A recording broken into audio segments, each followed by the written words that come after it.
সামনে যে কি হয়েছে আসলে, এত বড় কেন সিরিয়াল? ওরে বাবা, অনেক বড় সিরিয়াল। এই যে এই ঝুলন্ত ব্রিজ, এই ঝুলন্ত ব্রিজটাতেই আমরা একটু ছবি টবি তুললাম। প্লেনটা এখন ফ্লাই করবে, দেখেন কি জোরেও যাইতাছে। দেখেন দেখেন দেখেন দেখেন দেখেন, চলে গেল চলে গেল। কত জোরে ফ্লাই করবে শুধু দেখবেন, আর মনে হয় দেখা যাবে না, এইটুক পর্যন্তই শেষ। ওই যে ফ্লাই হয়ে গেল।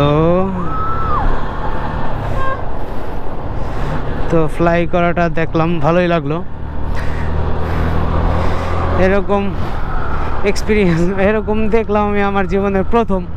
একদম রাস্তার সাথে এয়ারপোর্ট, মানে চমৎকার, খুব ভালো লাগলো দেখা। ওই যে প্লেনটা এখন ওইখানে চলে গেছে। আসলে এই রাস্তাটাও সুন্দর, রাস্তাটার পাশে এয়ারপোর্টটাও সুন্দর, এই এলাকাটাই অনেক সুন্দর।